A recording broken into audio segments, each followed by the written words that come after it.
Cik, apa cerita apa cuba cik?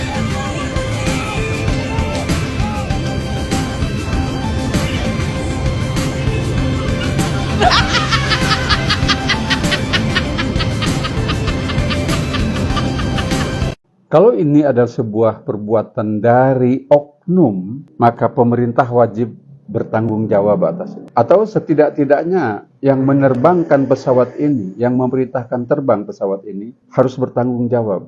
Ini adalah penipuan terhadap rakyat. Buat kalian yang di luar sana yang mendukung pemerintah yang belum juga menetapkan Sumatera bencana nasional, yang mendukung pemerintah menolak bantuan luar negeri, di mata gua ternyata Reno anjing pelacak yang tewas beberapa hari yang lalu lebih mulia dari kalian semua. Kalian adalah manusia, tapi sayang hati kalian lebih rendah dari binatang. Orang Jawa yang gua anggap saudara itu yang Islam doang. Yang bukan Islam nggak gua anggap saudara. Orang Aceh, mau Muslim, mau non-Muslim, sama orang Jawa tetap dianggap saudara. Kecuali kau Mambang. Karena apa? Kau nggak dianggap saudara, kau nggak punya adab dan sopan santun. Bahkan kau bikin malu itu warga Aceh. Tahu kau?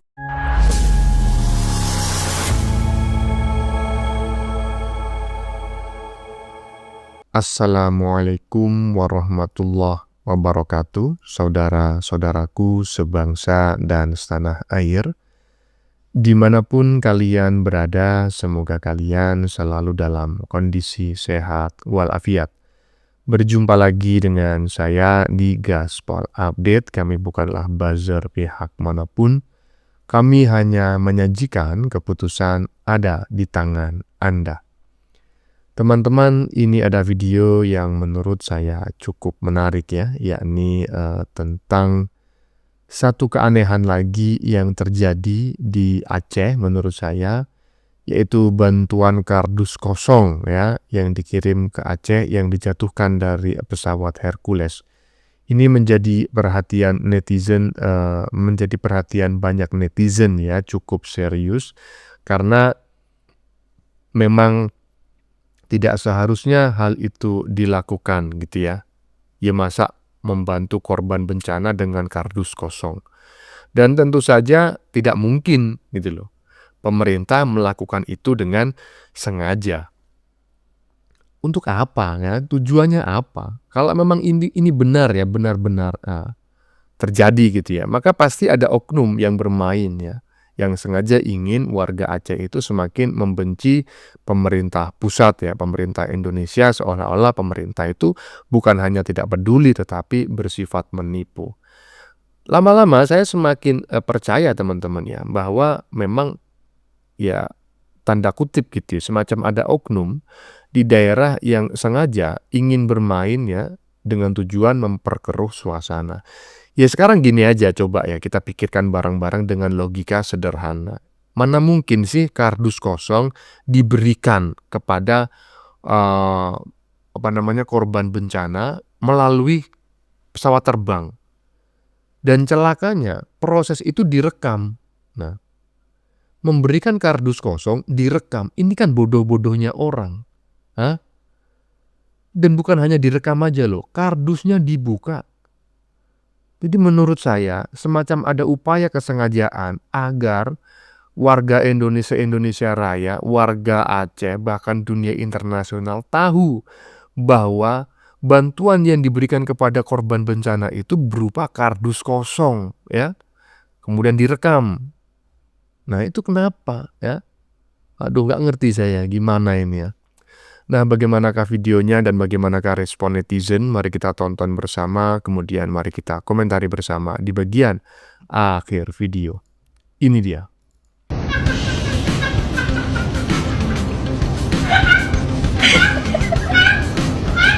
Cik, apa cerita apa cuba cik?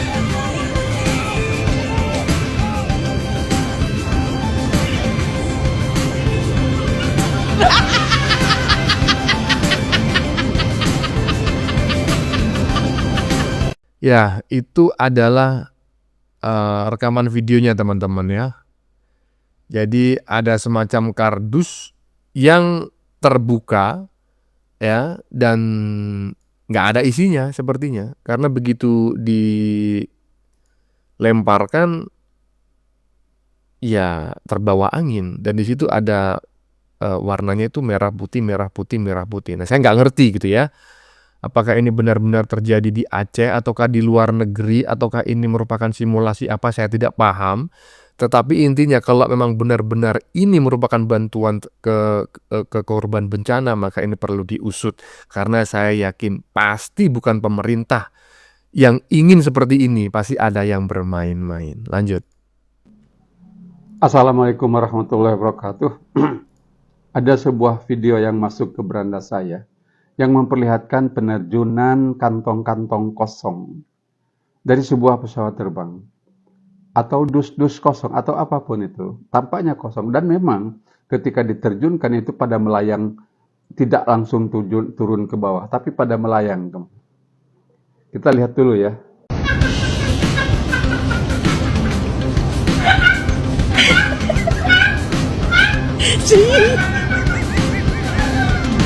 Apa sih, coba sih.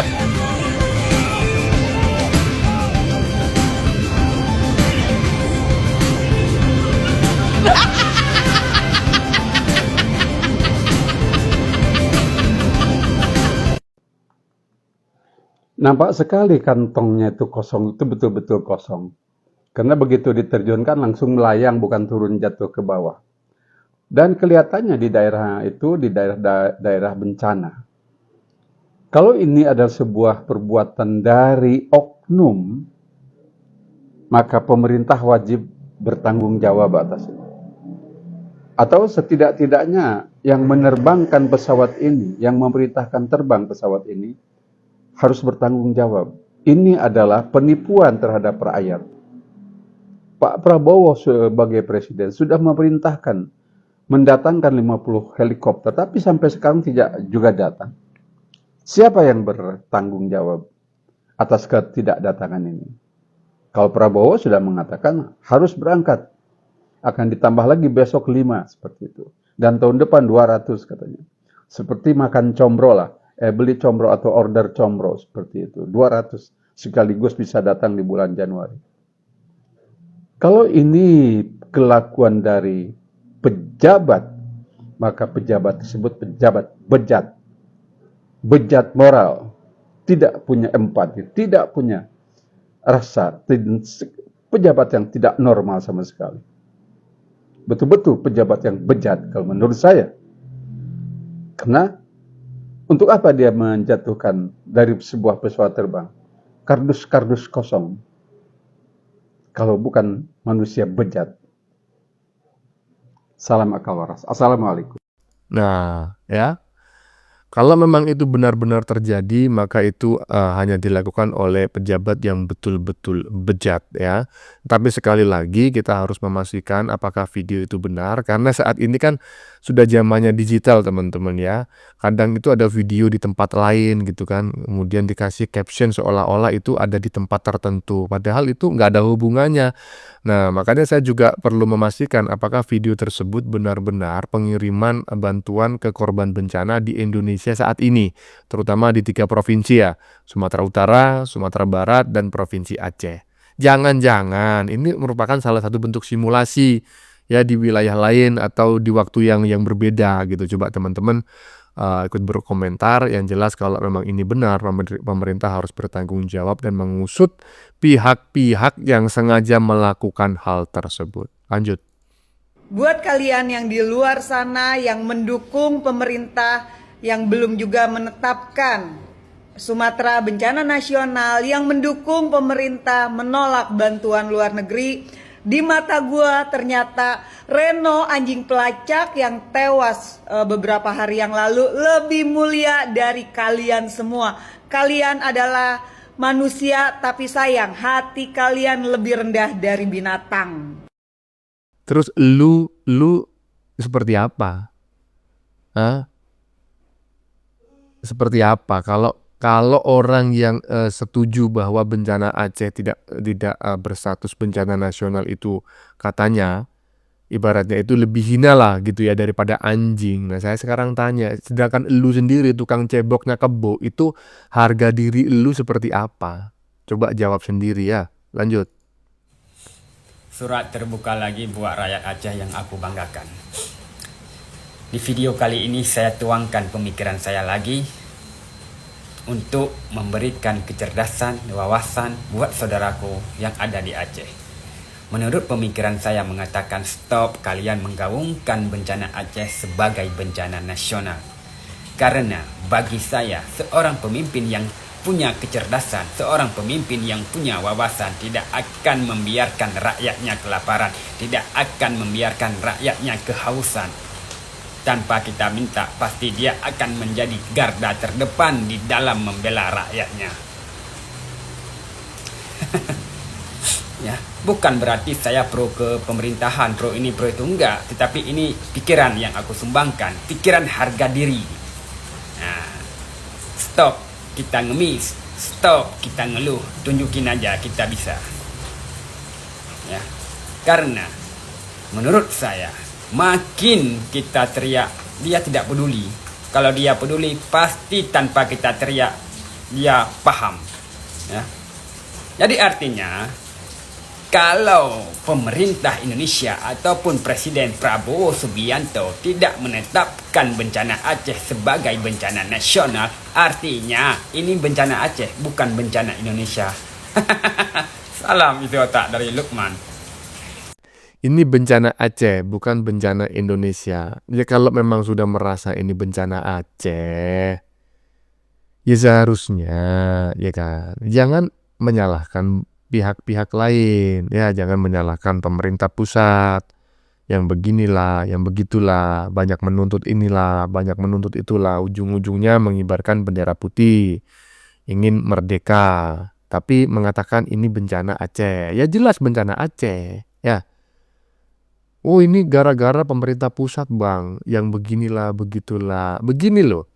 Otonomi daerah khusus itu jangan dianggap semua kekayaan daerah itu diberikan ke pemerintah pusat. Pembagiannya itu sedikit pemerintah pusat. Lebih banyak dikembalikan lagi ke daerah. Yang jadi pertanyaan, kemana anggaran yang dikembalikan lagi ke daerah tersebut? Pakai karaoke ke Medan. Aduh, lanjut. Yang tebang pohon warga lu. Alam marah karena aja batas kelakuan lu. Bukannya dijadikan perhatian dan dijadikan peringatan, malah makin menjadi-jadi dan menjadi edan. Salahin orang lain, salahin daerah lain, salahin pemerintahan. Ingat, Allah Subhanahu wa Ta'ala sudah melaundry 2 kali. Itu adalah bentuk peringatan. Jangan sampai dilaundry untuk yang ketiga kalinya. Nah, ya kan? Yang tebang pohon warga elo, ya bisa jadi juga dari warga luar Aceh. Tapi yang jelas menanam sawit dan lain sebagainya. Ini tentu pemerintah daerah yang pasti mengetahui gitu loh, ya kan? Dan juga pasti keuntungannya sebagian besar itu masuk ke pemerintah daerah. Karena Aceh ini masuk kategori daerah otonomi khusus, ya, daerah otonomi khusus. Jadi perlakuannya beda. Ya, kekayaan alam yang dihasilkan dari wilayah tersebut itu persentasenya sangat besar dikembalikan lagi ke wilayah tersebut oleh negara. Jadi negara itu hanya mendapatkan sekian persen dari hasil alam yang ada di lokasi tersebut, ya. Jangan suka menyalahkan pemerintah pusat aja, karena pasti pemerintah di daerah lebih banyak terlibat, ya. Iyalah, lanjut. Orang Jawa yang gua anggap saudara itu yang Islam doang. Yang bukan Islam nggak gua anggap saudara. Orang Aceh, mau Muslim, mau non-Muslim, sama orang Jawa, tetap dianggap saudara. Kecuali kau Mambang. Karena apa? Kau nggak dianggap saudara, kau nggak punya adab dan sopan santun. Bahkan kau bikin malu itu warga Aceh. Tahu kau? Malu nggak kau dikatakan macam kayak gitu? Oknum orang Aceh, ya. Katanya orang barusan ini yang menggunakan helm proyek. orang Aceh maupun orang muslim ataupun tidak muslim tetap kami anggap sebagai saudara. Nggak ada tuh. Hanya gara-gara beda keyakinan terus tidak dianggap sebagai saudara. Tetapi minimal ya saya cukup berbangga hati teman-teman ya. Karena saya orang Jawa dan saya seorang muslim. Jadi sampai saat ini saya masih dianggap saudara oleh saudara-saudara kita di Aceh. Bagaimana menurut kalian? Keputusan ada di tangan Anda. Silakan tulis di kolom komentar baik Anda yang setuju maupun yang tidak setuju dengan isi konten ini. Sebelumnya saya memohon maaf ya jika dalam penyajian konten ini ada kata-kata yang menyinggung, kurang tepat penggunaannya, atau ada data yang dianggap keliru atau salah. Saya memohon maaf yang sebesar-besarnya. Kita jumpa lagi di lain video. Salam NKRI.